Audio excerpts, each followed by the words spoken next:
Trying to find your happiness this winter? Let Fiji Airways fly you there direct. Whether you're sunbathing or snorkeling, dining or dreaming, you'll experience legendary Fijian hospitality.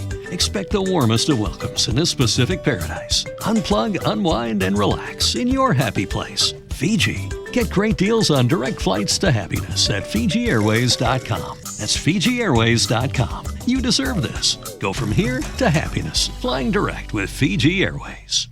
This holiday season, your gift could change lives. Youth facing homelessness turn to Covenant House to overcome heartbreaking challenges. They arrive with dreams that have been disrupted. They arrive looking for a warm meal, a safe place to sleep, and the opportunity to transform their lives. For over 50 years, Covenant House has been helping youth in crisis by giving them the support and tools they need to succeed in life. This holiday season, give a gift that changes the lives of youth facing homelessness. Go to covenanthouse.org to give today.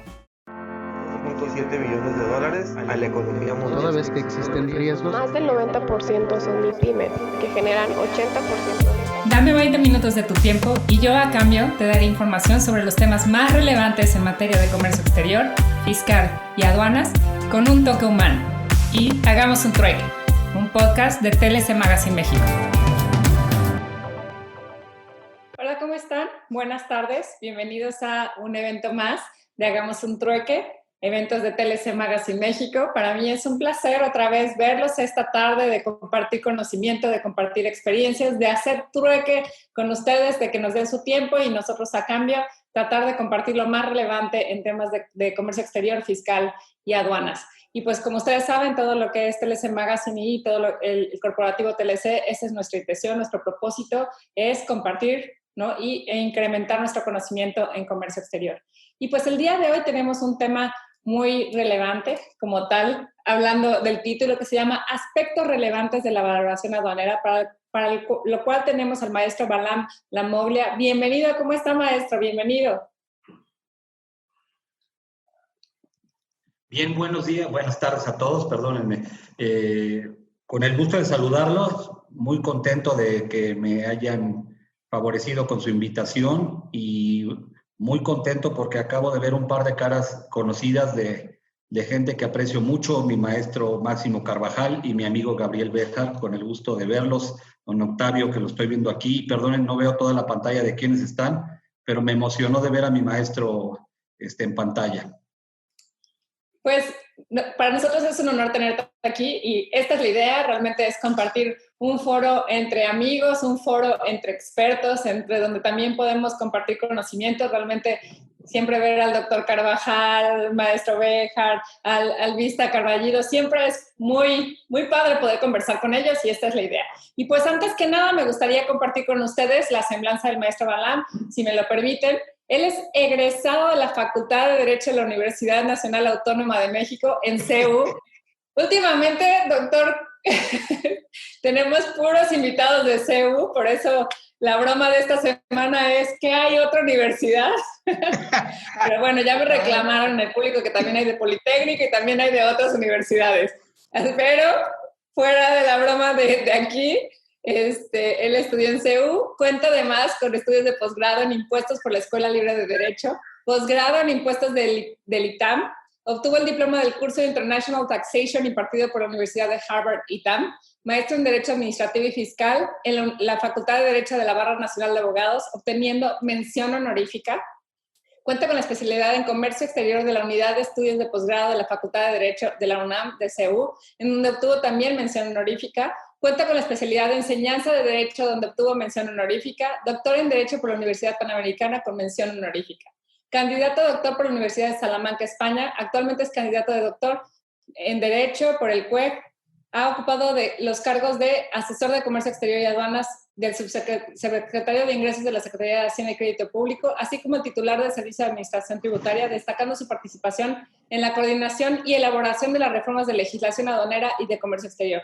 Dentro de la Administración General de Aduanas, fue administrador central de investigación aduanera, área especializada en fiscalización del valor en aduanas de las mercancías y posteriormente titular de la Administración Central de Visitaduría, en donde alcanzó el rango de funcionario fiscal de carrera. En abril de 2001 se incorporó a la firma Chever, Ruiz y Samarripa como asociado especialista en asesoría y consultoría del área de aduanas y comercio internacional. Actualmente es abogado postulante dentro del despacho en la Moglia, Riquelme y Asociados, en donde asesoran y defienden asuntos de materia fiscal, comercio exterior, a grandes, medianas empresas mexicanas y transnacionales. Es presidente del Centro Nacional para la Competitividad en Comercio Exterior, formó parte del Comité de Comercio Exterior del Colegio de Contadores de México y es miembro de la Comisión de Comercio Exterior y Fiscal, respectivamente de la Barra Mexicana del Colegio de Abogados. Abogado certificado de 2014 a la fecha por dicho colegio. Ha impartido cursos de capacitación a funcionarios públicos en el Instituto Nacional de Administración Pública de la Ciudad de México. Ha impartido cátedra en diversas instituciones como son el ITAM, TEC de Monterrey, UNAM, CEU, la Facultad de Derecho de la Barra Nacional de Abogados. Denme un segundito. Miembro de la extinta Comisión de Comercio Exterior del Colegio de Contadores Públicos, en donde además impartió cursos de capacitación.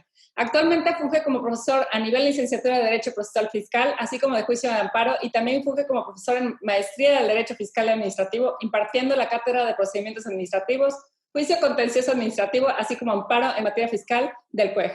Reconocido por la revista Estrategia Aduanera como uno de los 100 asesores más destacados de los años 2014 a 2019. Finalmente, es autor del libro Procesos y Procedimiento Fiscal Aduanero, editado por Liberum Novum. También cuenta con diversas publicaciones en el periódico El Economista, en revistas especializadas de materia fiscal y de comercio exterior, así como coautoría del libro Conocimientos Básicos de Comercio Exterior para Contador Público, editado por el Instituto Mexicano de Contadores Públicos.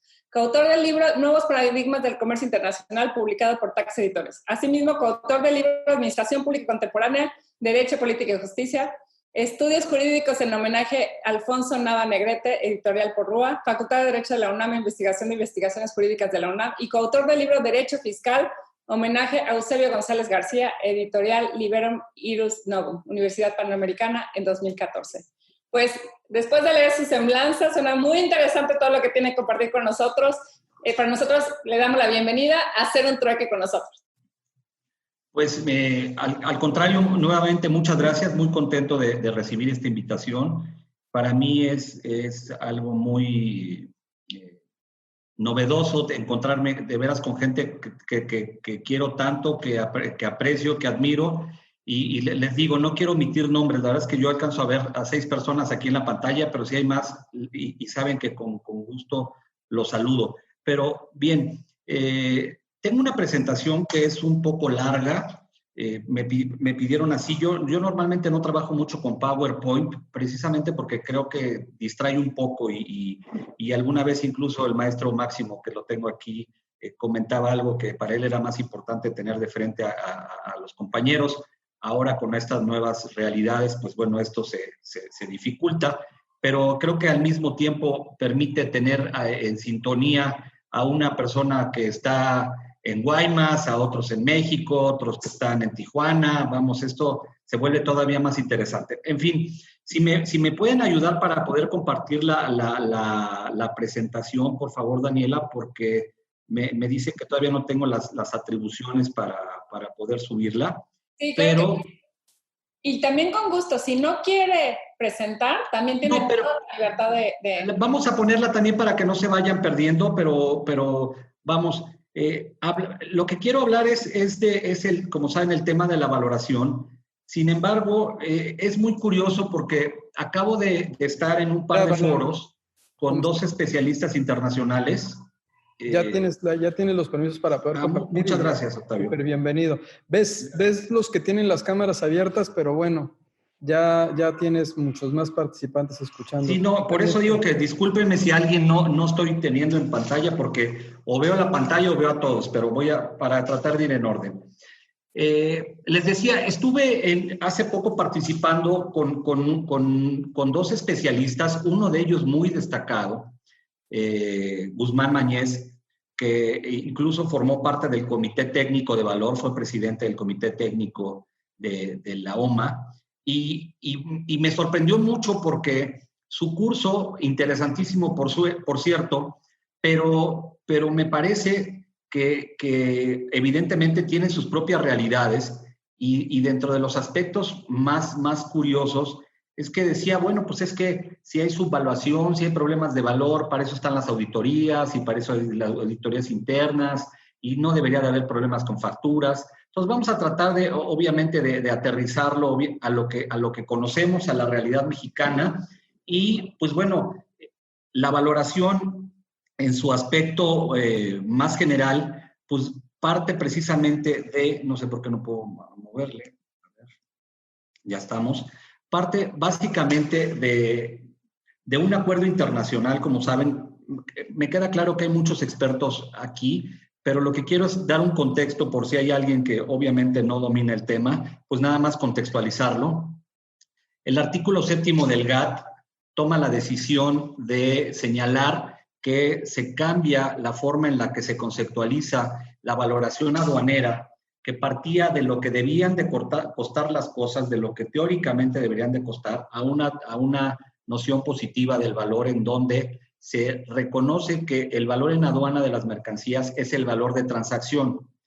Esta cuestión también tuvo una pequeña, digamos, un pequeño cambio, porque cuando el GATT empezó sus primeros inicios, se continuó con el tema del valor de Bruselas, un valor que se estimaba que era lo que debían de costar las cosas, pero pues rápidamente se tomó la decisión de seguir los objetivos del GATT y de que de la liberalización del comercio, dentro de lo cual, por supuesto, las cuestiones del valor pues tenían que ver, por supuesto, por la base para poder tributar. Entonces, el GATT, tanto el GATT de 47 como en el de 94, retoman o tienen en su artículo 7º la noción clara de qué se debe de entender por el valor en aduana, aclarando y tropicalizándolo con mucho respeto, que yo digo que en algunos aspectos el GATT es evidentemente como una constitución en donde solamente tiene algunos enunciados o postulados, pero que fue necesario que se implementara dicho artículo 7º a través de un código de conducta. En el GATT hay diversos códigos de conducta, uno de ellos el código de valoración, y en este código ya se desarrolló, ya se desplegó completamente cuáles fueron las razones o los pormenores que en términos del GATT tenían que llevarse a cabo. De manera muy general, el acuerdo relativo a la aplicación del artículo 7º del GATT, así se llama lo que nosotros conocemos coloquialmente como el acuerdo de valor, tiene diferentes partes y en su primera parte están artículos que señalan cuáles van a ser la metodología para determinar el valor, también cuáles son algunas causas en las cuales no se puede o se debe de rechazar el valor en aduana, y otras cuestiones a lo que se denomina los valores incrementables, cuando se debe de adicionar al precio pagado por pagar ciertos gastos para efectos de determinar la base del impuesto general de importación, como lo vamos a ver más adelante. Es importante también señalar dentro de este acuerdo de valoración que también señala, o hay un par de artículos que me parecen muy relevantes, porque mi plática la quiero dar desde el aspecto no solamente teórico, sino práctico y de fiscalización. Es decir, qué dicen los acuerdos, qué dice la ley, cómo ha estado actuando la autoridad y en el ámbito de contencioso, qué sugerencias puedo yo darles a efecto de poder plantear en una demanda algunos conceptos de impugnación para tratar de desvirtuar algunos actos de la autoridad que me parece que no son correctos y que en algunos casos tienen vicios de legalidad, pero como veremos también tiene vicios de convencionalidad. Es decir,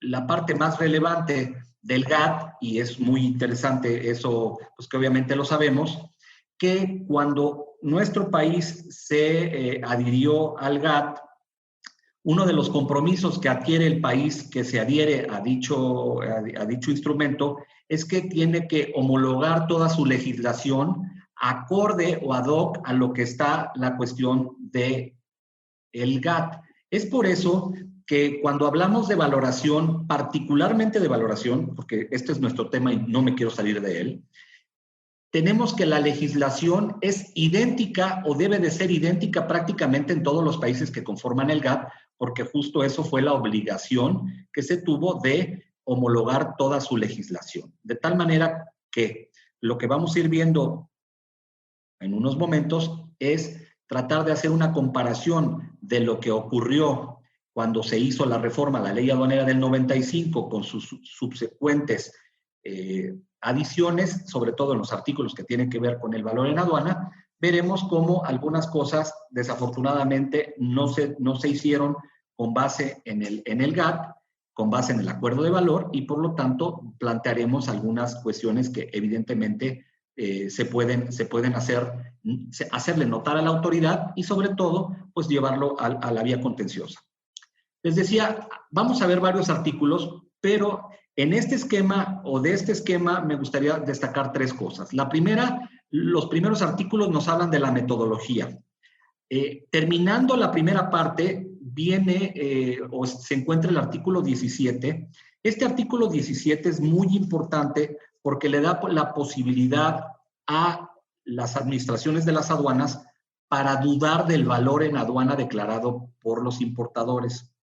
Y aquí este artículo va a tener mucha relevancia y por eso lo estoy trayendo en suerte, justamente porque lo que dice el artículo 17 es que las autoridades pueden dudar del valor, pero para ello necesitan consultarle y hacer una serie de procedimientos, todo un protocolo para poder consultar, preguntar con el importador a efecto de que se puedan subsanar las dudas que tiene la autoridad respecto del valor, y cuando estas dudas no son resueltas, entonces procede a un rechazo de valor.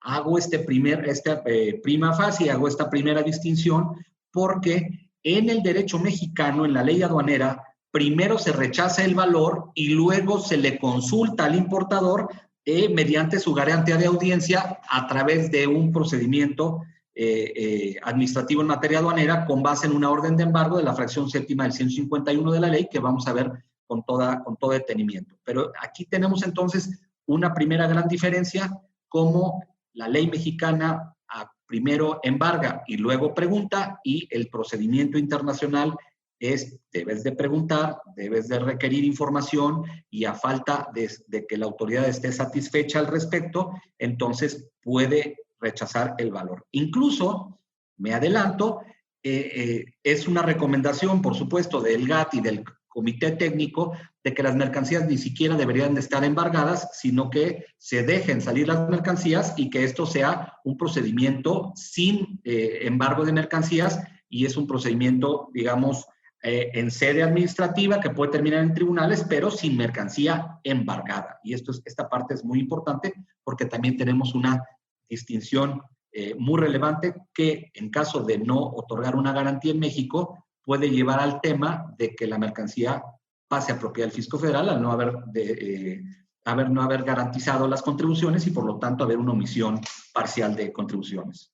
Bien, el segundo punto tal vez que me parece más relevante, bueno, el tercero, porque el segundo era el artículo 17, el tercero es que el propio acuerdo le otorga o señala dos comités.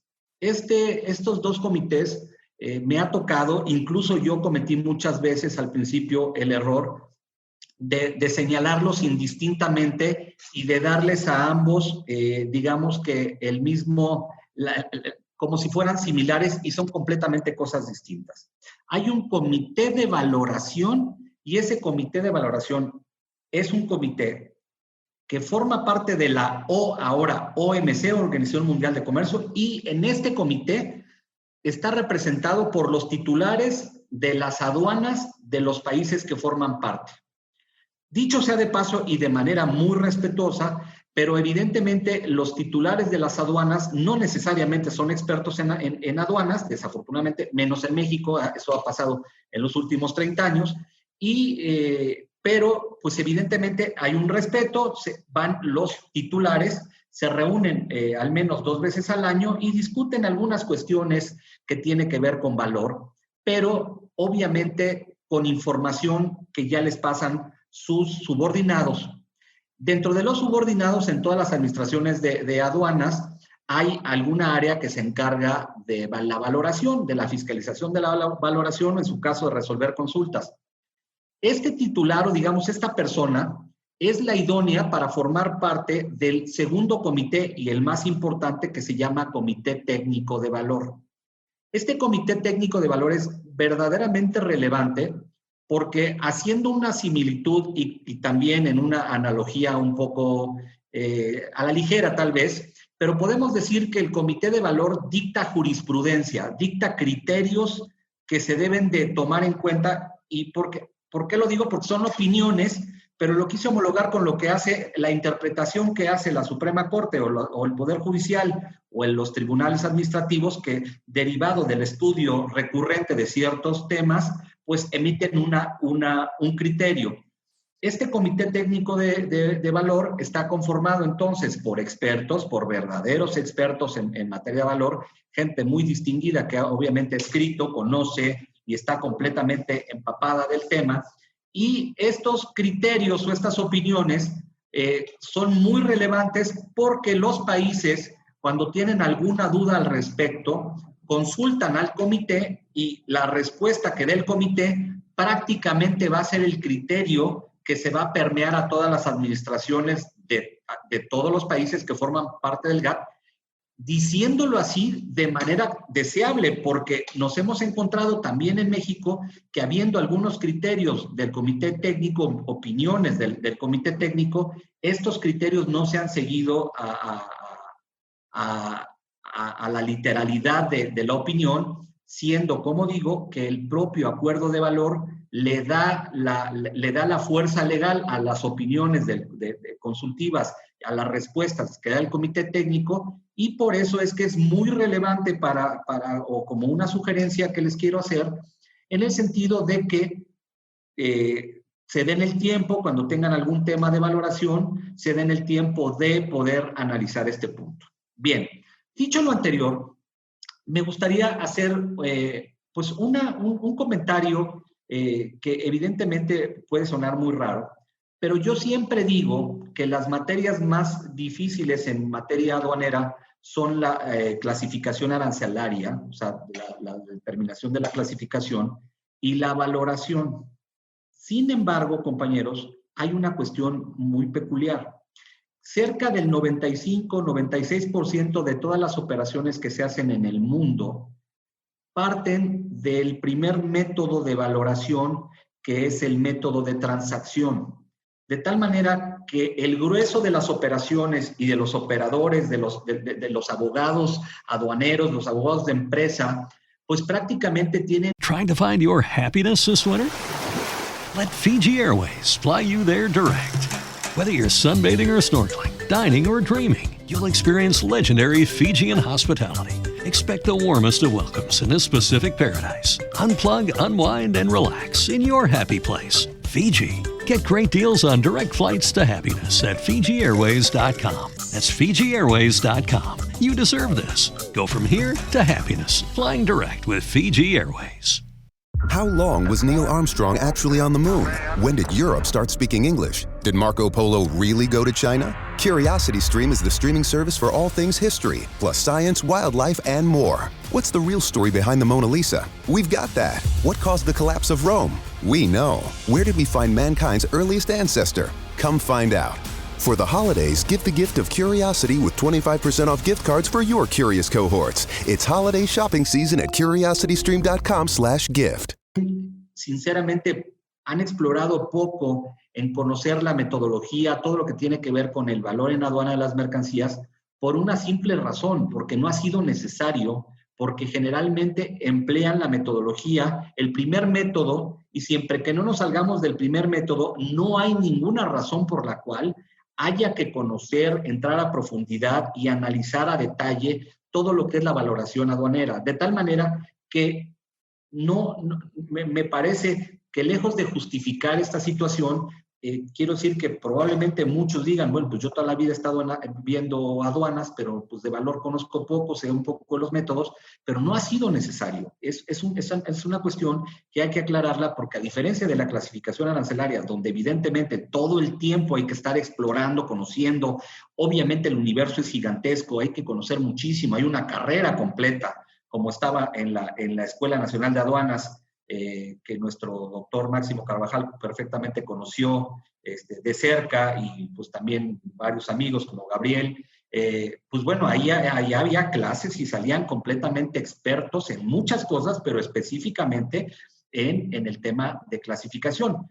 Por el contrario, cuando yo llegué a la Subsecretaría de Ingresos en el año del 1994 y empezamos a ver para hacer la nueva ley aduanera, que ya venía con la dinámica de la puesta en marcha del Tratado de Libre Comercio y venían todas las personas de la Secretaría de Economía, pues los documentos que yo me encontré, los primeros documentos que pedimos en Hacienda para tratar de modificar cosas, pues eran manuales de 10 hojas o 5 hojitas, o sea, no había dentro de la propia Subsecretaría de Ingresos que concentraba a todas las áreas que hoy conforman el SAT, salvo algunas nuevas, pero en términos generales.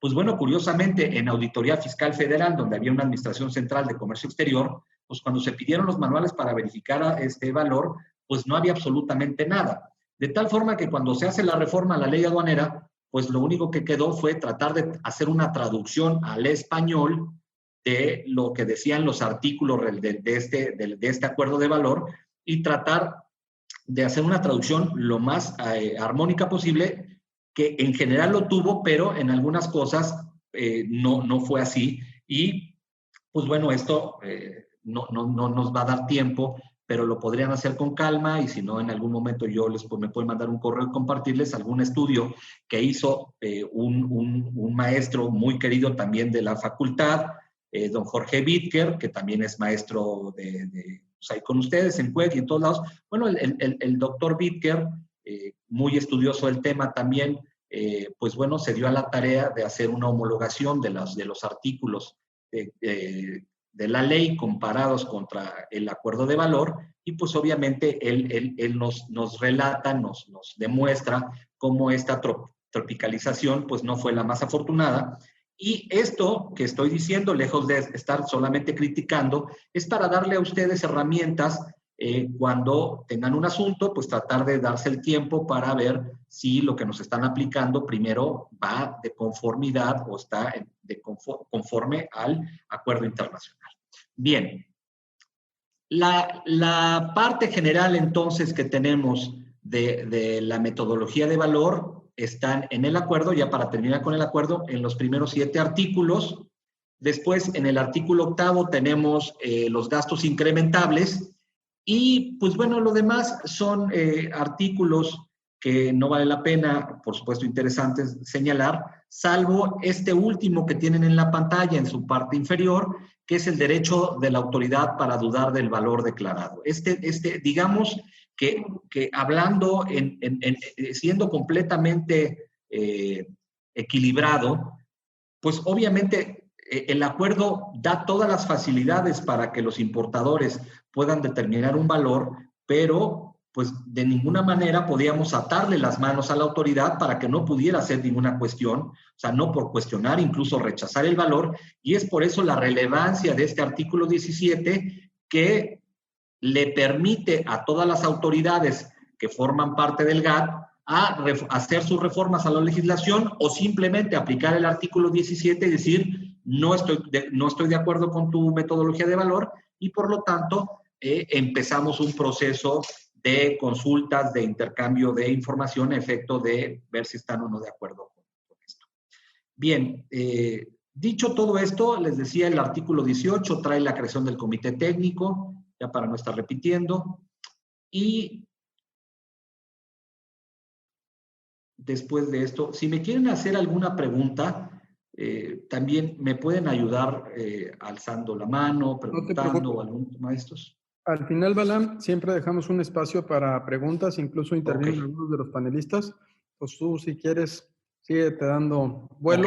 Creo que todos estamos muy interesados y embobados con lo que estás presentando. Muchas gracias. Miren, aquí les puse, les decía, hay opiniones consultivas del comité técnico, están más o menos organizadas son muy o sea, tienen una metodología muy sencilla, pero muy correcta, porque obviamente van haciendo 1.1, 1.2, 1.3, y todo el tema, si es el mismo tema, se van del 1 y puede llegar al 1000, ¿no? Nunca ha sido el caso.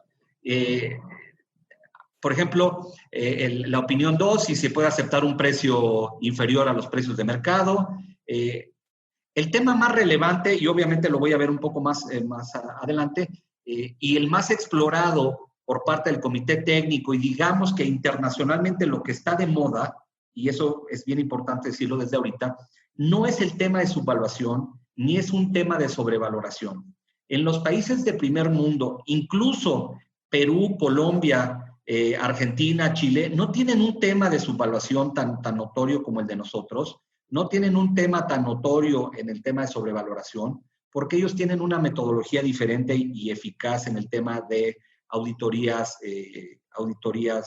domiciliarias, vamos, ex post. Entonces, lo que a nosotros nos puede llamar la atención en México del tema de la subvaluación, pues es un tema que no, por supuesto que no está superado en ninguna nación, pero no es escandalosa como está en México, de tal forma que lo que sí es algo notorio y es materia de estudio constante del comité técnico es el tema de los cánones y derechos de licencia, todo lo que tiene que ver con patentes, marcas, porque estos cánones o derechos de licencias, regalías, forman parte de la base gravable del valor en aduana siempre que tengan ciertas características, y pareciera mentira, pero aquí sí hay planeaciones aduaneras o planeaciones fiscales a nivel internacional en donde muchos despachos de Estados Unidos, de Europa, procuran hacer esquemas para tratar de librar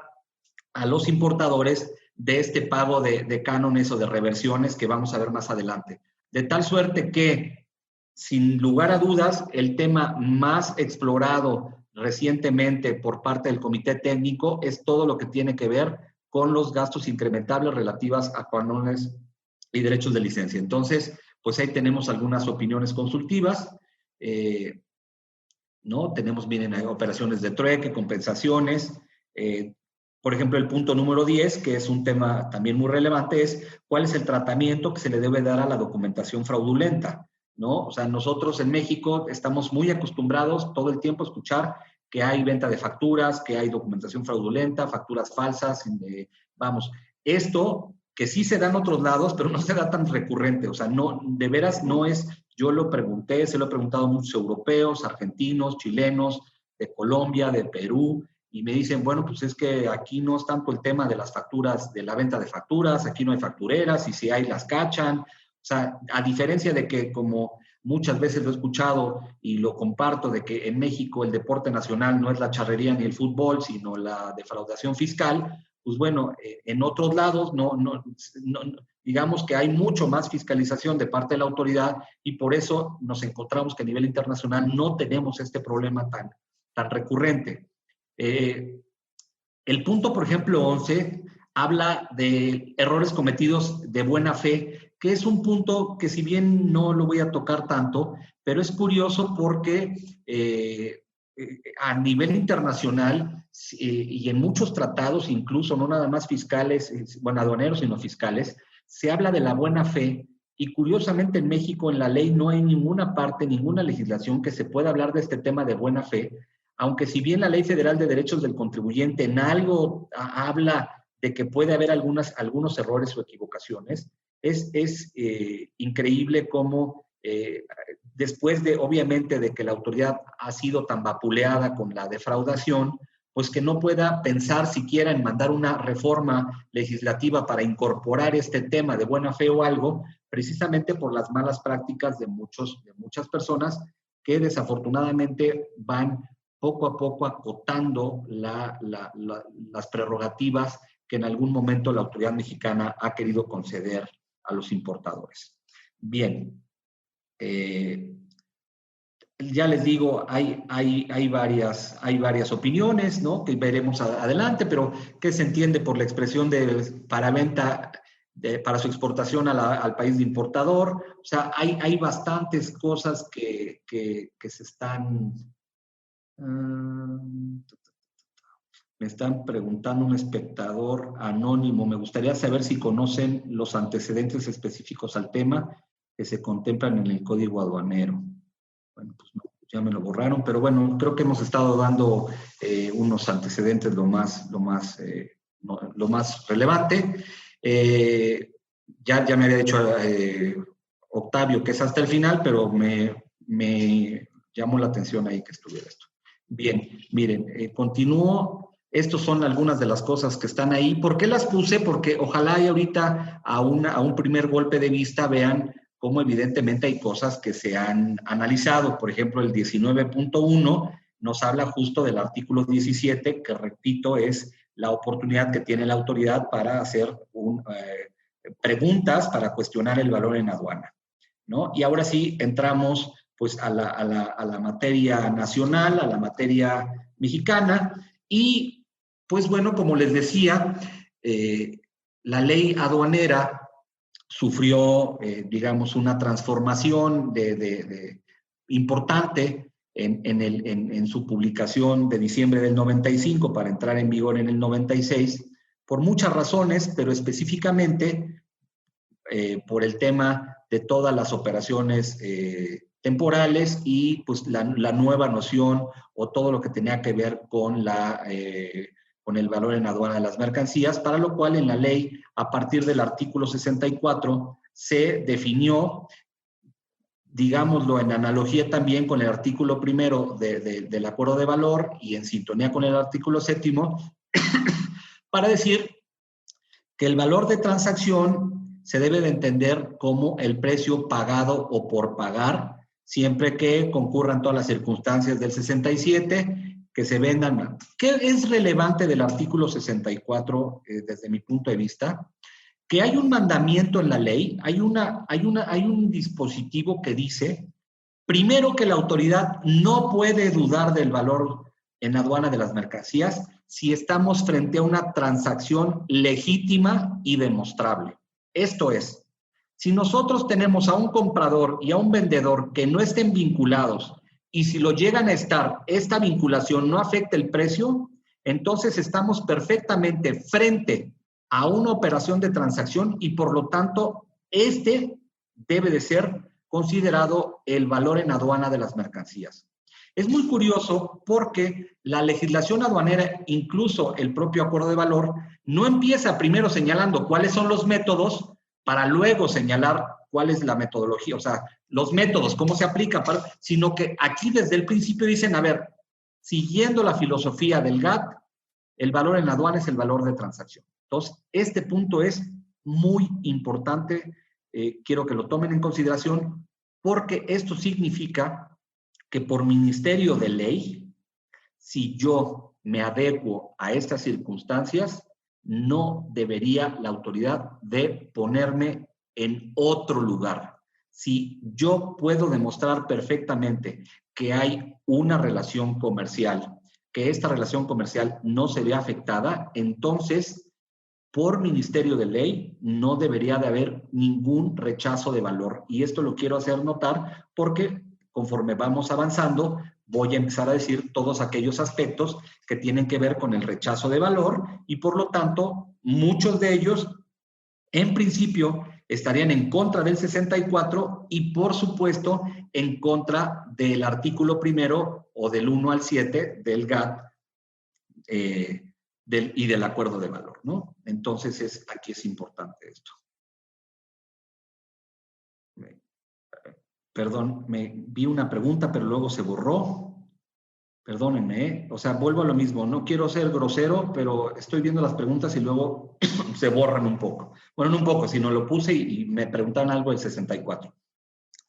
Pero entonces, ¿qué empezamos? Porque este artículo 64, el primer artículo de la base gravable que está en la ley, dice que es precio pagado y por pagar. Dice, valor es el precio pagado. Por lo tanto, compañeros, aquí tenemos también un primer acercamiento, que las ventas no tienen que ser con el precio pagado. Es decir, puede haber valor de transacción aún con operaciones que no han sido pagadas, pero que ya están pactadas, y aún cuando no se haya pagado completamente el valor pactado. Esto es, la legislación internacional, los acuerdos de las opiniones consultivas y todo el aspecto internacional han reconocido, por supuesto, que una operación se da en el momento en que hay el acuerdo de voluntades, en el que se fija el precio y que no tiene que corresponder necesariamente lo pagado en ese momento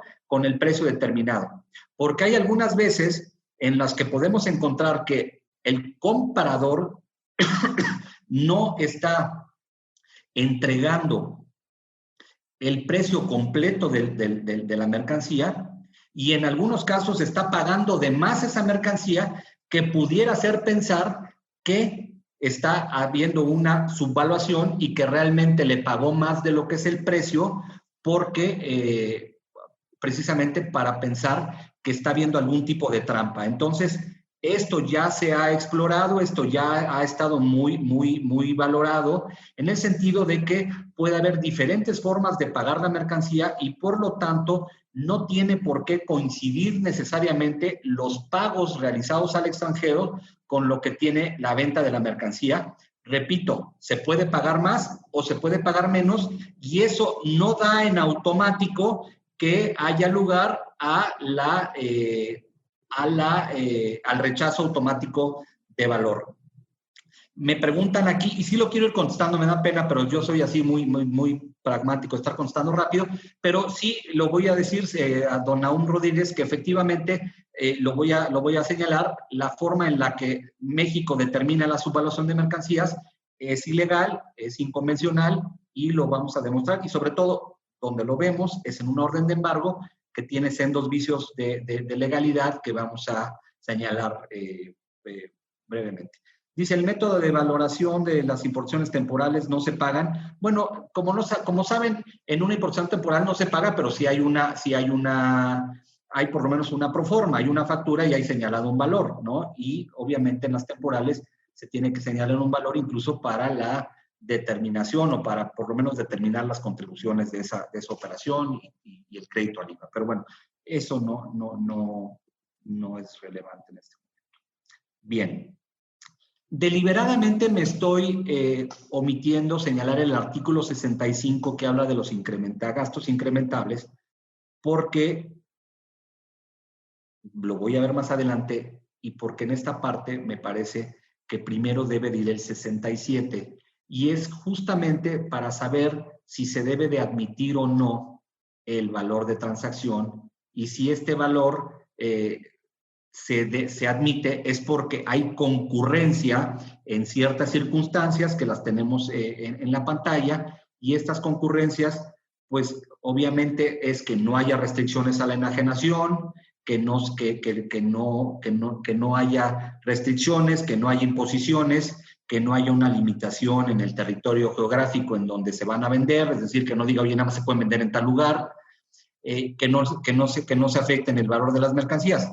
Cabe aclarar, y obviamente no tiene mucho que ver, pero lo traigo y obviamente por si tienen alguna duda al respecto, que hay algunos contratos justamente de patentes y marcas en donde la venta o la condición para que se pueda importar una mercancía es justo que solamente haya una persona que pueda hacer la importación de esos bienes y que en muchos de los contratos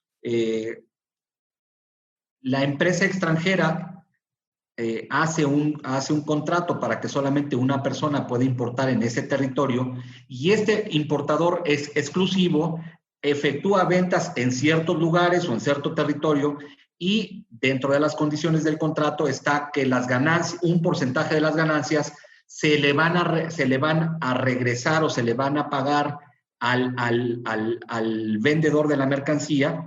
Hay algunas modalidades, le pueden pagar directamente al vendedor, digamos, que tiene la marca, o en otros casos, haciendo una planeación y ya explorado por el comité, que se ordene que se le pague ese monto a la fábrica que está obviamente generando, que haciendo el proceso productivo de los bienes. Entonces, digamos que también puede haber ciertas restricciones, de tal manera que quise hacer un pequeño paréntesis para señalar que aquí hay una condición de que esté limitado el territorio geográfico, y si nos encontramos que hay un contrato en donde diga que solamente se puede vender en cierto lugar, pues entonces ahí tendríamos una cuestión para que el rechazo, para que puedan no ser aplicable el valor de transacción, ¿no? El primer método.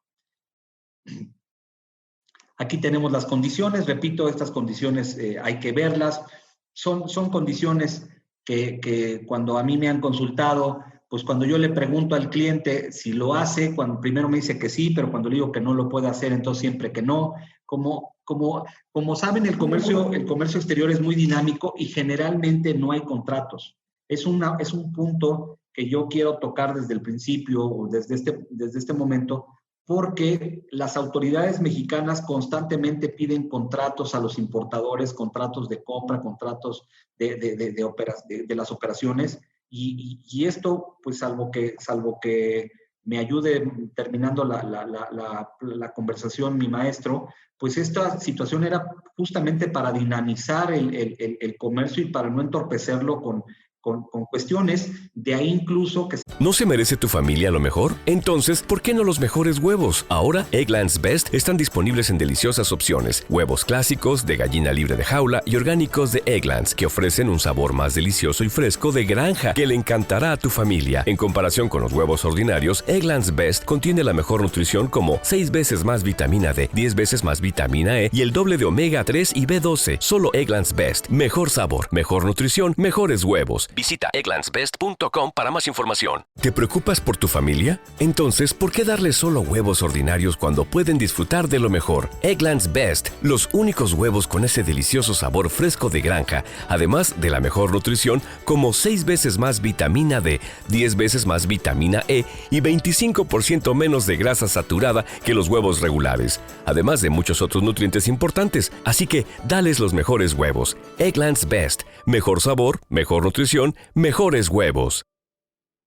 Se adoptaran los Incoterms como términos internacionales de las operaciones, pero hablar de contratación internacional, pues es un tema, digamos, más moderno y que no es la constante, a pesar de que ha habido ya intentos de pedir contratos en la legislación, en el reglamento de la ley o algo, tratando de que los importadores. Entonces, cuando yo le pregunto a muchos de las personas que ya me consultan y que llegan a preguntarme si no tienen algún problema con el valor de la transacción, y les empiezo a hacer toda este desarrollo, me dicen, bueno, es que creo que sí, pero cuando les digo entonces que ya no va a haber entonces me dicen que siempre no. Pues perdón que lo diga en estos términos, pero hay algunas cuestiones que no se entienden completamente, ¿no? Que no se revierta directa ni directamente al vendedor, el producto de la enajenación. O sea, es muy causal, y yo creo que la más importante y relevante tiene que ver con la vinculación, ¿no? Que es esta fracción cuarta.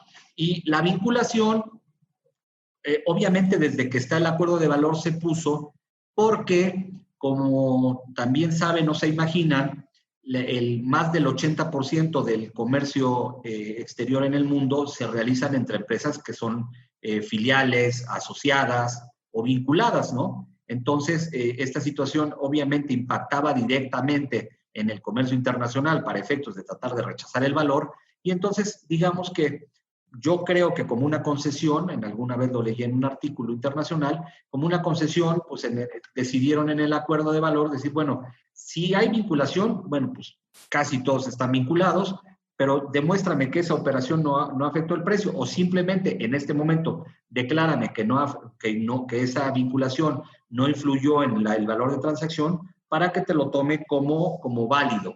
Esta situación es difícil.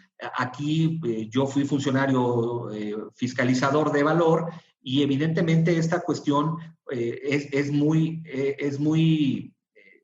se debe tomar mucho en cuenta por parte de las autoridades. Si alguien me está escuchando, alguna autoridad que nos acompañara, que me daría gusto, y si no, pues bueno, ya luego le compartimos la plática.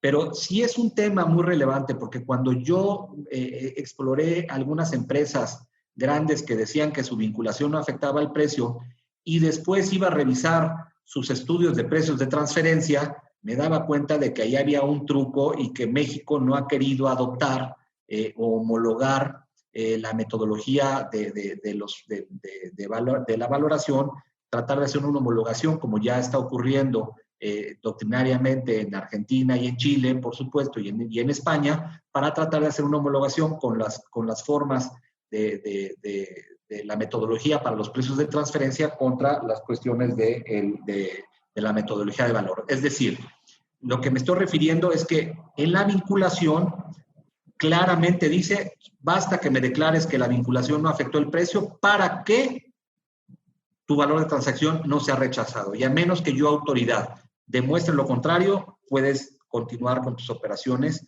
bajo el primer método. El artículo 68 nos habla de la vinculación y bueno, sin entrar en detalle, entendamos una vinculación como que empresas madre e hija, filiales, fusionadas, escindidas, todo lo que se les pueda pasar por la cabeza y sobre todo también cuando hay la dirección o personas familiares, cuando se ocupan cargos de dirección, cuando una de ellas forma parte de los accionistas, del paquete accionario, patrón, trabajador, cuando se tiene un porcentaje de propiedad o posesión de la empresa, si se controla o no directamente, y pues bueno, y si son de una misma familia, ¿no? Sin aclarar que son familia, pero bueno, la vinculación es un tema que le debe de interesar a aquellos importadores o a aquel consultor que le preguntan respecto de estas cuestiones de valor y, repito, generalmente se va a encontrar con que sí hay algún tipo de vinculación y me parece que es su deber señalar que la vinculación está y explorar si esta vinculación no afecta el precio. La realidad de las cosas, repito, es que cuando yo tuve la oportunidad de fiscalizar, pues prácticamente todas las empresas que decían que no afectaban el precio, pues desde mi punto de vista sí lo hacía y se detonaron varios procesos de fiscalización que terminaron en créditos fiscales y de los pocos créditos entonces también que no se pudieron tirar en el tribunal bajo esta modalidad de que se había demostrado que la vinculación afectaba el precio.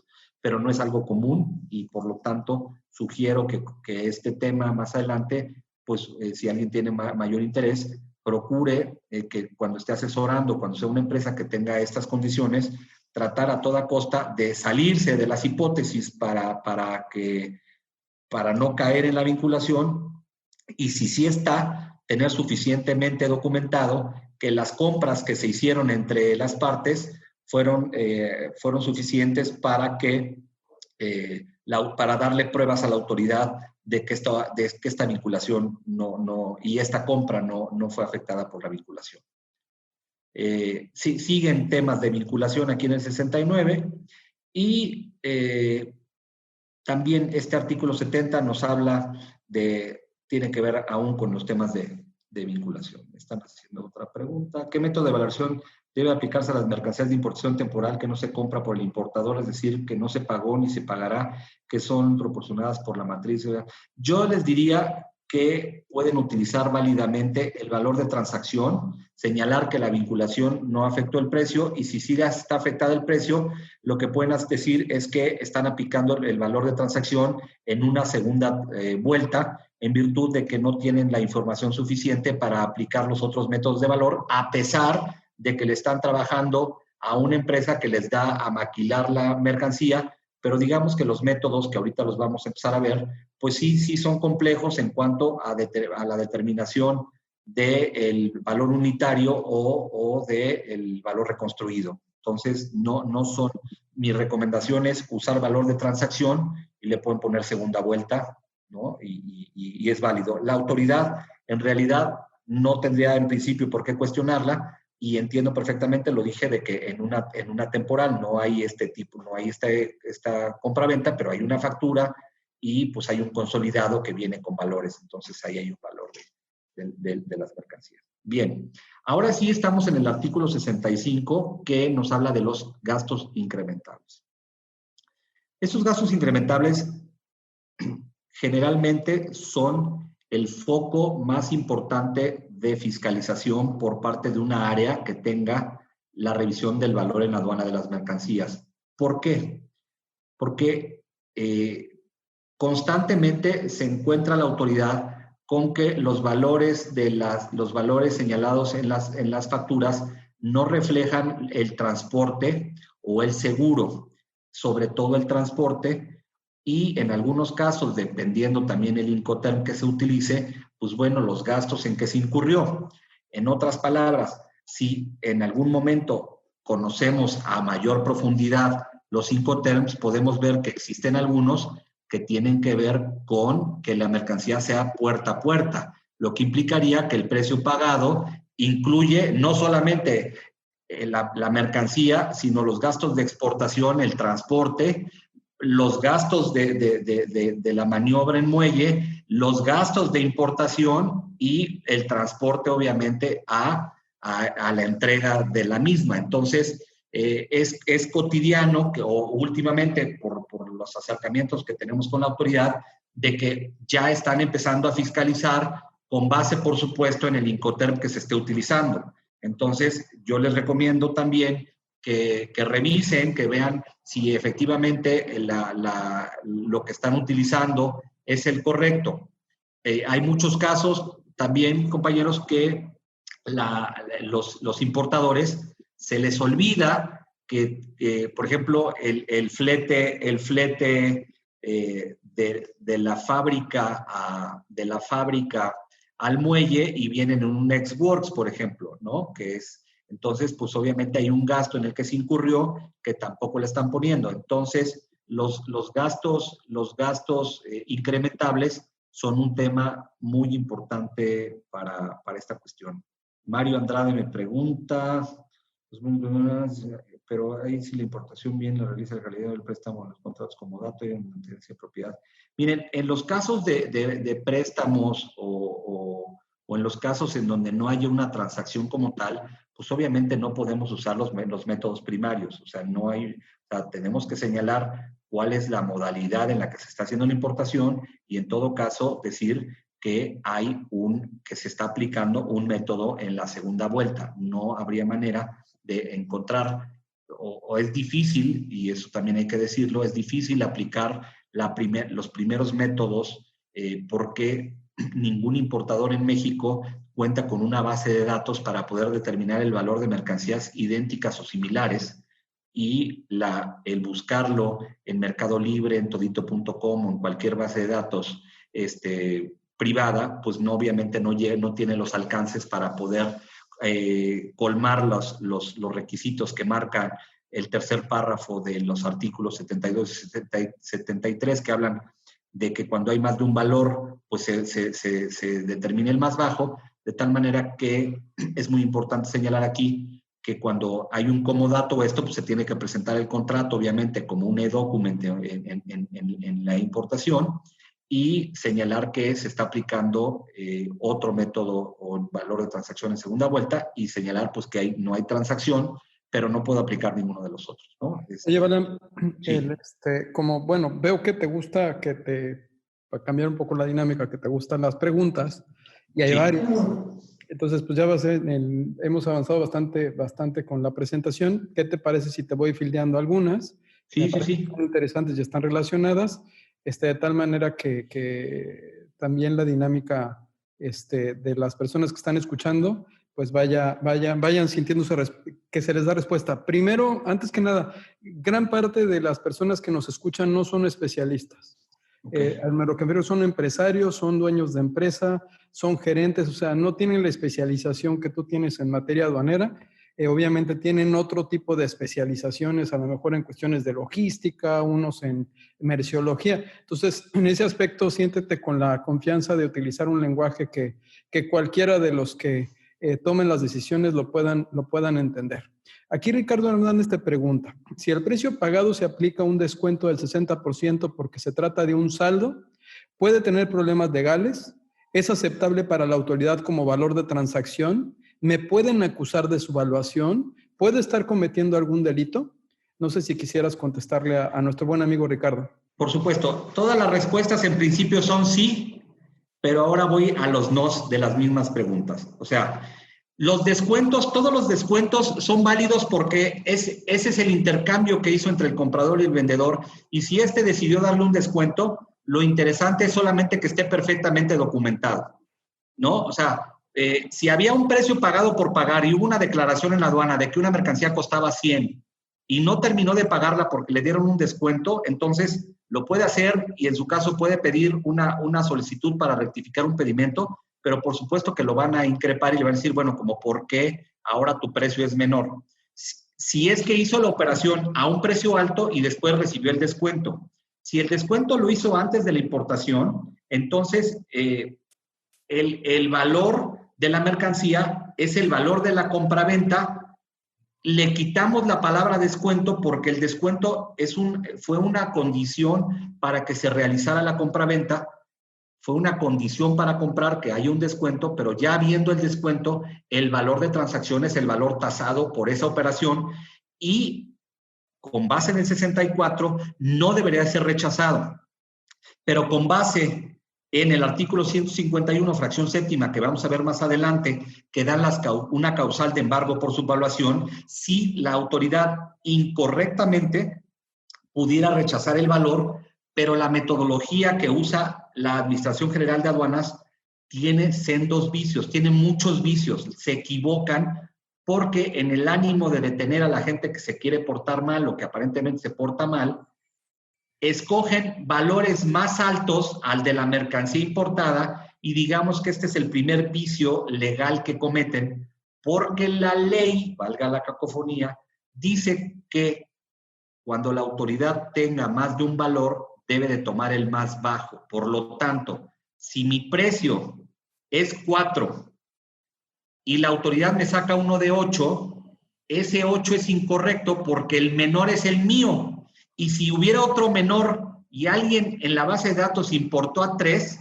entonces me tendría que comparar con el de 3 y entonces yo ya no estaría subvaluando al 50% a que se refiere la legislación aduanera. De tal manera que la respuesta es, sí te la pueden embargar, sí tendrías que pagar, ser sometido a un PAMA, sí te tendrías que allanar, como ahorita voy explicando todas las perversidades de la legislación mexicana, donde tienes que reconocer sin querer, queriendo, el precio que te determina, porque si no la mercancía sigue embargada. Muchos entonces se allanan para que incluso no sean bajados del padrón de importadores y entonces liberas tu mercancía, te esperas a la resolución y la impugnas, entre otras cosas, porque no te respetaron el artículo 64, porque es inconvencional las órdenes de embargo y una serie de cosas que un poquito más adelante voy a ir mencionando. Creo que con eso estaría contestando. Aquí hay otra pregunta. Digo, ya te las voy fildeando todas. Sí, sí. Todas las vas a venir, yo creo que resolviendo de manera práctica. Te preguntan si se aceptan descuentos en factura para efectos de determinar el valor en aduanas. La otra pregunta que me parece interesante es que estabas hablando de la vinculación y que si entre empresas vinculadas debe existir un contrato de compraventa. No necesariamente. Esas dos. No sé si quieras abundar al respecto. Sí, bueno, como dije, los contratos no son obligatorios. Entonces, si hay un contrato, cuando a mí me preguntan si hay un contrato, yo solamente recomiendo el contrato cuando la operación es verdaderamente compleja y específicamente cuando está el tema de que hay cánones o regalías. Y entonces tratamos de explicar que no hay y por qué sí hay y en qué momento y por qué. Derivado de, porque este contrato finalmente va a ser oponible a terceros, sobre todo al SAT, si logramos que estos contratos, y mi recomendación es que se lleven con un notario, de preferencia en idioma español, para que tengan fecha cierta. Ya lo sabemos, o algunos empresarios, o los que también manejan cuestiones con la Secretaría de Economía, hoy en día ya para muchos es conocido este lenguaje de fecha cierta. Es decir, cuando un documento se pasa ante un fedatario público, digamos que ya puede ser oponible, ya no está inventado de último momento. Pero entonces la respuesta es, no es necesario, pero ayuda cuando tenemos algún tema, algún problema que digamos que estamos curándonos en salud para no tratar de tener este problema. Y el tema de la vinculación... Sí. Bueno, sigue, sí, no, continúa, por favor. Sí, o sea, el tema de la vinculación, repito, el acuerdo del valor y la ley te dan un catálogo amplio en el que cuando son empresas filiales, o sea, siempre caes digamos, en ese cajón de la vinculación.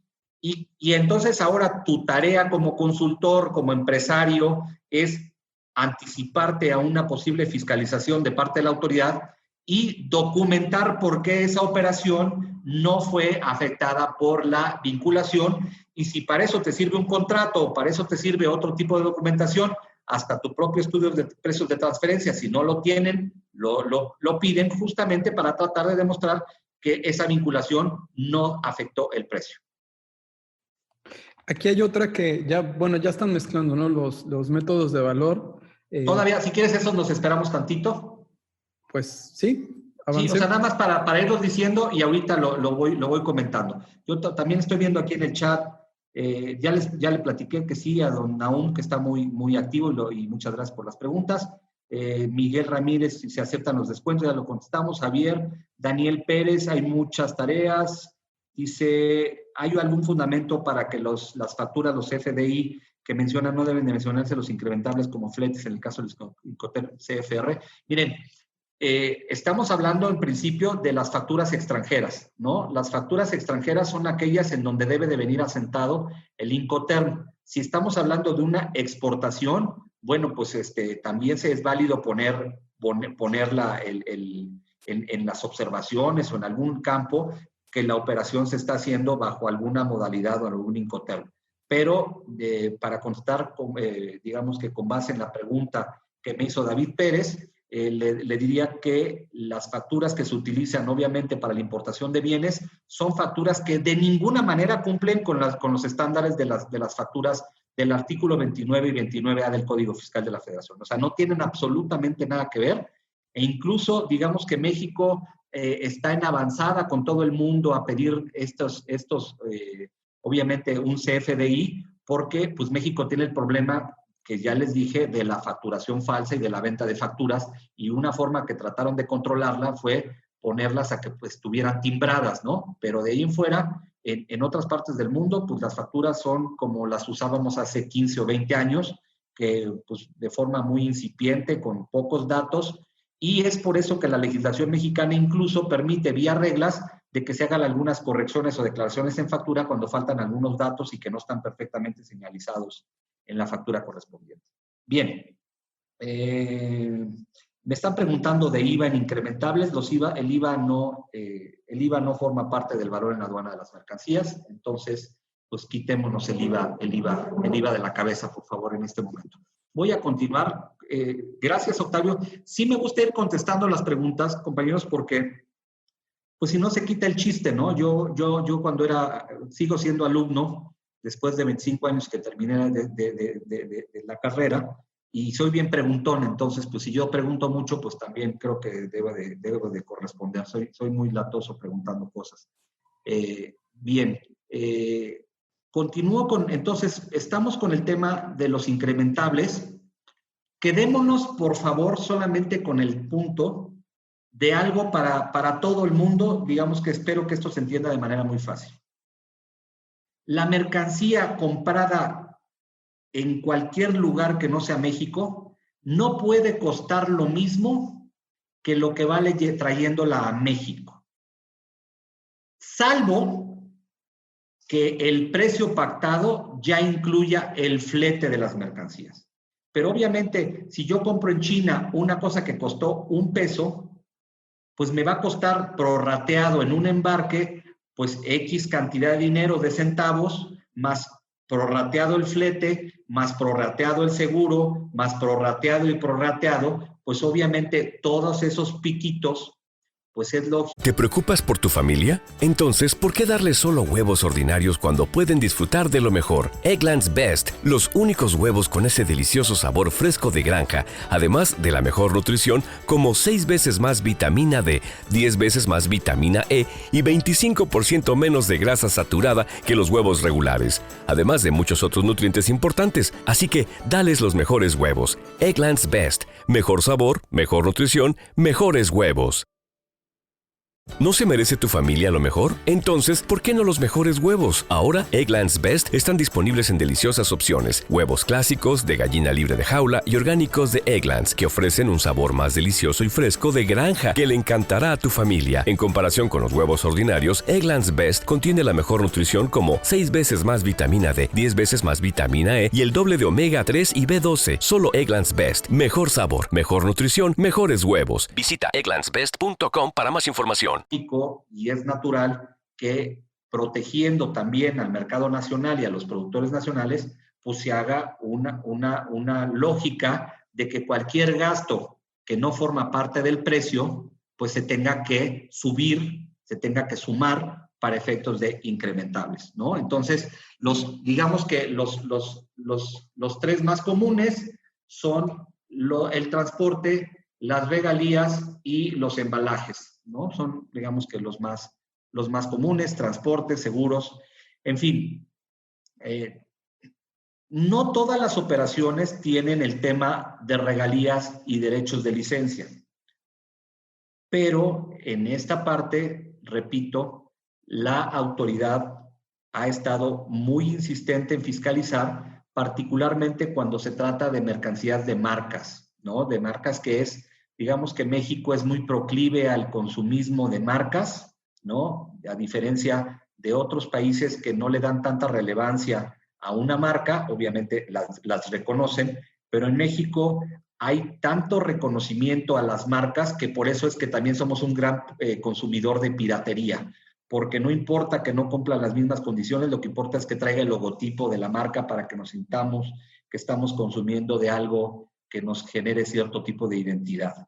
Entonces es muy importante que veamos que en México el tema de las regalías y derechos de licencia tienen, por llamarlo de alguna forma también coloquial, respetuosa y hasta un poco con eufemismo, pues tienen truco, ¿no? O sea, sí hay muchas operaciones que están pactadas entre las partes donde efectivamente hay una regalía y un derecho o incluso a nosotros los consultores nos los esconden, ¿no? Oye, eso no, yo no lo pagué, y eso es una reversión, o eso es otra cosa, o no es reversión. O sea, hay que tener cuidado para los que lo están escuchando, de que si efectivamente tienen una regalía, un derecho, es mejor declararlo por una simple razón, porque eso pagado forma parte del precio, forma parte del monto original de la inversión, y por lo tanto, pues todos esos gastos serían deducibles. En cambio, si ya nos fiscalizan y después nos cachan,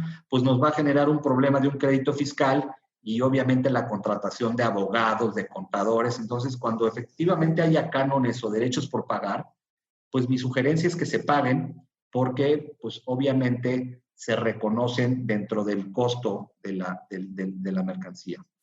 Bien, dicho esto, entraríamos ahora a un método que se aplica muy poco debido a que para colmar los requisitos es necesario, como su nombre lo indica, tener una mercancía idéntica a la comparada. Idéntica en muchas formas, en muchas razones, pero básicamente calidad, marca, prestigio y volumen de compras.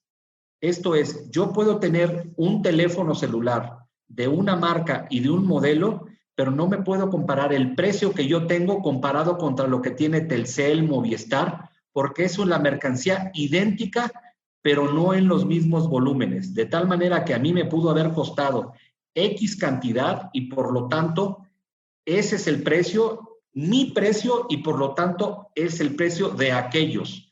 De tal forma que cuando veamos los métodos de valor, Este método, que parece muy simplista, tiene que colmar estas características o estos requisitos que incluso los tribunales mexicanos, la primer jurisprudencia que sacaron al tema de los métodos de valor, la primera que hubo básicamente dijo: la autoridad, para tomar una mercancía idéntica o similar, en su caso, no tomó la marca, la calidad, las características y el prestigio. Digamos que es tan difícil que la primera vez que se animó un tribunal a generar un criterio de esta naturaleza fue precisamente porque es difícil poder encontrar este tipo de características. Ahora bien, la autoridad constantemente dice hallar las mismas características, pero también de forma anticipada, y como en alguna ocasión lo dije cuando trabajaba como autoridad, desafortunadamente, y lo dije y lo sostengo aún, la autoridad trata de parar a los que se portan mal o creen que se portan mal a toda costa, y no necesariamente cubriendo todos los requisitos que hoy en día como abogado de empresa, por supuesto que critico. Lo que quiero solamente para el público, para los que me están haciendo favor de escucharme, es que tomen en cuenta que también la autoridad tiene que hacer algo para frenar, sobre todo la temática de su evaluación y la forma que se ideó cuando yo trabajaba ya en el SAT, que me tocó hacer la reforma a los artículos para combatir la valoración, la subvaluación, fue poniendo que podíamos detenerla prácticamente a toda costa, porque entonces en el año del 97, y con una confabulación maquiavélica con el Tratado de Libre Comercio con América del Norte, todo se triangulaba de China y de Asia a través de Estados Unidos con certificados de origen falsos y con facturas falsas, y casi toda la mercancía que entraba de contrabando entraba a menos de $1. Teníamos televisiones de plasma, de todas las que se imaginan lo más caro, a $1. Y entonces cuando se hizo la reforma, cuando se sugirieron los cambios, pues lo que se trataba era de detener a los que se portaban verdaderamente mal, pero después de casi 20 años de que pasó esto, pues se sigue aplicando incorrectamente las órdenes de embargo, y ahora en unos minutos más explicaré por qué. Entonces, tratando de hacer entre teoría y práctica con lo que estoy señalando, la ley teórica dice que la mercancía idéntica es producida en el mismo país objeto de la valoración, iguales en todo, incluidas. O sea, fíjense hasta dónde nos ponen el estándar. Idéntico y además de sumas. O sea, idéntico en todo, pero además características, calidad, marca y prestigio. De tal manera que podemos tener la misma mercancía que parezca que se ve, que es, y no necesariamente ser igual. Puede ser una computadora de tantas pulgadas, de tanto almacenaje, con un procesador de tal, de lo que sea. Pero si me están comparando una computadora Apple con una HP o con una de otra marca, no se puede. Incluso, si sí se puede bajo otro método, pero no el de idénticas, porque de idénticas tendrán que ser de la misma marca y de las mismas cuestiones. Así que tendrá que ser HP contra HP, Apple contra Apple, o Toshiba, o todas las marcas que tenemos de computadoras en el mercado. Entonces, este método de valor de transacción idénticas, incluso para la autoridad, es prácticamente imposible de aplicar. Es muy, muy complejo. Por lo tanto, cuando vemos las determinaciones de valor de la autoridad, generalmente vemos que este método olímpicamente señalan que no se puede aplicar. Tengo una pregunta rápida de Mario Andrade. Los supuestos mencionados en dichos artículos son para establecer el valor de bienes en aduanas y los métodos de aplicar, pero que si le préstamo bajo contratos de comodato. Creo que ese ya lo había contestado, don Mario. Oye, Balán, ¿me ayudas a leer las preguntas completas? Porque las personas no pueden ver las preguntas que te hacen, porque si no, no te entienden la respuesta. Por eso Correcto. te ayudo con la lectura. Perdón, pensé que todos tenían como el chat de preguntas. No lo tienen, nada más lo tienes tú, y por eso generalmente las preguntas terminan la presentación y se hacen las preguntas porque se van articulando. Pero si las vas a leer, nada más ayúdame a leerlas completas para que entiendan. Está bien, entonces Gracias. Voy a hacer todos los métodos, veo todos los métodos y abrimos preguntas para el tema de los métodos, porque ya después entraría al tema de rechazo de valor. Bien, sí, ¿Qué es importante para mí que sepan de las idénticas y similares?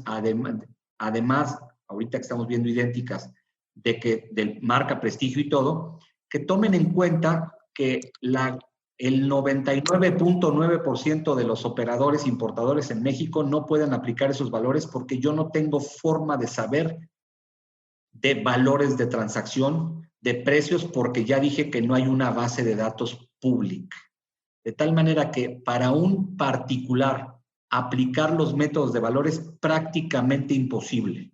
¿Por qué es imposible? Porque la legislación misma dice que si hay más de un valor, lo tengo que comparar con el más bajo. Y si yo apenas tengo uno, pues ¿cómo sé si no hay más? Entonces, en este sentido, me parece que es necesaria en algún momento alguna reforma a la legislación para que haya una base de datos pública. ¿Por qué? Porque en otros países, inclusive en Perú, en Colombia, ya hay bases públicas en Chile y en Argentina que permiten conocer cuáles son los precios estándares, aunque no vienen los datos, digamos que los datos sensibles, pero sí viene cuánto vale aproximadamente o cuáles son los valores promedio de los bienes. Entonces, el primer método de idénticas o similares tiene 2 candados. El párrafo que habla de prestigio, marca y nivel comercial, y el segundo, que es el párrafo tercero del artículo 72, que es que cuando hay más de un valor, me deben de comparar con el valor más bajo. El artículo 73, que habla de similares, no cambia prácticamente nada que el otro, pero en uno son idénticas y en el otro son similares, y en este sí me permitía hacer un cuadrito, que es el cuadro que tienen ahí enfrente, el gris, que de forma, pues, digamos que más amigable, nos dice que tienen que ser vendidas para la exportación, tiene que haber un momento aproximado, mismo nivel comercial, cantidades semejantes, características comercialmente intercambiables, calidad, prestigio y marca. Esto que ya lo dije, en este caso sí, se puede comparar una HP contra una Apple, por ejemplo. Y habría que diría, tal vez no porque tienen un sistema operativo diferente, puede ser, pero si tiene la misma capacidad de memoria, el mismo tamaño, la misma pantalla y digamos que procesadores con funciones similares, entonces la autoridad pudiera hacerlo. En realidad, la autoridad en este sentido no es tan creativa y sí busca tener generalmente mercancía que sea de la misma marca, y cuando no tiene marca, mejor no señala la marca y trata de determinarlo con alguna otra, lo cual de entrada obviamente sería un tema de ilegalidad, porque claramente dice que si uno de los dos bienes tiene marca, pues tiene que ser comparado contra otro que tenga marca, y si los dos no tienen marca, también señalarlo. Ahora bien, voy a hacer una mención de forma general para la aplicación de estos 2 métodos. En teoría, la autoridad tiene que hacer lo que dice la ley.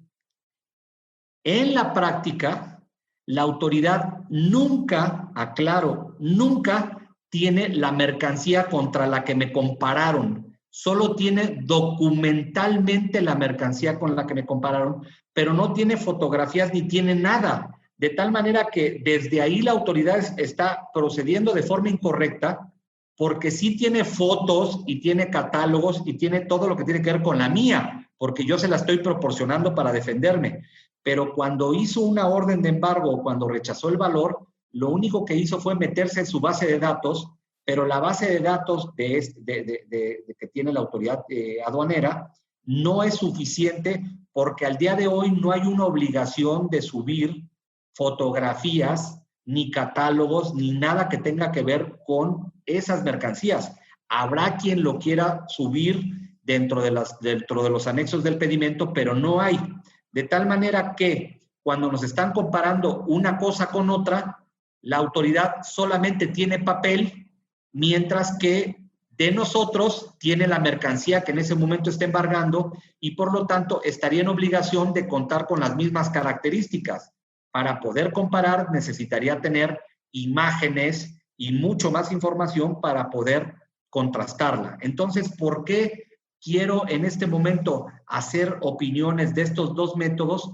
Porque son los únicos dos métodos que realmente utiliza la autoridad cuando hace un rechazo de valor.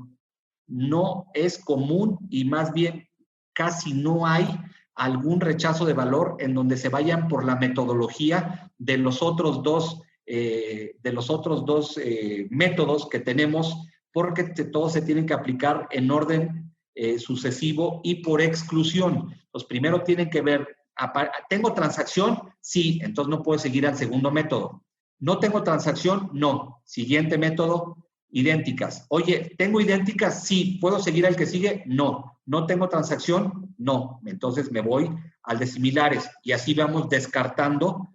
Por lo tanto, los siguientes métodos que vamos a ver son muy complejos, incluso tanto en el acuerdo de valor como en la legislación mexicana nos permiten intercambiarlos para que primero se haga el de precio unitario o el de valor reconstruido. Como su nombre lo indica, hablar de precio unitario es que nosotros podamos contar con un precio de otra mercancía similar a la de nosotros para que nosotros podamos decir, pues mira, no tengo el precio de mi teléfono celular porque me lo regalaron o me lo prestaron, pero voy a buscar otro que se le parezca. Bueno, pues no tengo otro que se le parece. No tengo otro que se parece y por lo tanto, pues entonces se me complica porque no puedo aplicar el precio unitario de venta. Entonces, este precio es difícil de encontrar. Yo he defendido algunos asuntos en tribunales en donde la autoridad determinó utilizar precios de Internet para tomar esto, para decir, oye, pues aquí están vendiendo el mismo producto que te estoy embargando, que te estoy rechazando el valor, y obviamente los tribunales pues nos han dado la razón de que esta información pues no cumple con los estándares, con los requisitos mínimos para poder considerar que una mercancía cumple con estos requisitos, ¿no? Entonces, precio unitario de venta, lejos de querer explicarlo, más bien lo digo de manera simple, de que no es prácticamente utilizado y por lo tanto no muy recurrente. Estoy tratando de empezar a meter un poco de velocidad porque llevo 1 hora 22 minutos hablando y no sé hasta qué horas quieren que siga platicando. Generalmente las pláticas, mi querido amigo, como lo conversamos, son 1 hora y más o menos 15 minutos de preguntas y respuestas. Pero obviamente hemos estado muy pues entretenidos con la presentación. Ya tenemos 6 meses con el programa y el formato siempre ha sido ese. Pero podemos hacer algo, podemos, pues veo que traes más material, podemos invitarte a una segunda ronda y abrir un poco la participación. Veo que el doctor Carvajal quiere hacer un comentario, Edgar Preciado que de la comunidad andina también. Entonces, me encantaría. Miren, yo lo puedo, o sea, nos podemos volver a ver. Me gustaría, si me dan 5 minutos nada más, porque a lo mejor alguien no va a tener la oportunidad después de poder acompañarnos. Entonces, si me permiten, va a ser fast track esta parte. Miren, valor reconstruido, repito, no es muy utilizado. La propia ley te dice que cuando no puedes aplicarlos, los vuelvas a aplicar de forma más flexible. Y tenemos 3 artículos que nacieron después de la primera reforma, que son artículos 78A, B y C. El 78A habla de formas en las que se rechaza el valor, desde mi punto de vista completamente ilegal e inconvencional, porque tiene muchas cuestiones que no tienen absolutamente nada que ver con la compraventa, de tal manera que este rechazo que utiliza constantemente la autoridad puede ser impugnado. El 78B permite las consultas de valor, hoy, por ejemplo, ya reconocidas en el TEMEC, donde se pueden realizar consultas anticipadas, ¿no? Para que se pueda tener un valor digamos que aprobado. Si son o tienen una empresa que siempre trae lo mismo y que cree que puede tener un problema porque tiene un valor bajo, pues presente su consulta. El artículo 78C le da la posibilidad a la autoridad de únicamente ofrecer la información ya en papel de las operaciones comparables, pero solamente hasta el juicio y de manera confidencial y reservada. El artículo 151, también de reciente creación, me tocó formar parte del equipo que hizo esta reforma, de manera ilegal, y lo aclaro, permite comparar contra idénticas o similares y rechazar el valor en aduana de nuestra mercancía para determinar una omisión parcial de contribuciones por el único hecho de encontrar una operación que es más cara que la nuestra, violando, por supuesto, y en una antinomia con el artículo 64 y, por supuesto, con todo el acuerdo de valor y el artículo 7º del GATT. El artículo 177 habla también de un rechazo de valor y, pues bueno, sí se puede volver la subvaluación o el rechazo de valor un delito, viene en el Código Fiscal. Hay decisiones que esto, la verdad, les ruego, me disculpen que ya estoy metiéndole en quinta velocidad, pero, o sexta si trajera moto, esta decisión 6.1 sirve para defender el rechazo de valor, se las recomiendo, búsquenla, si no, pues aquí está la presentación, o si no me lo consultan.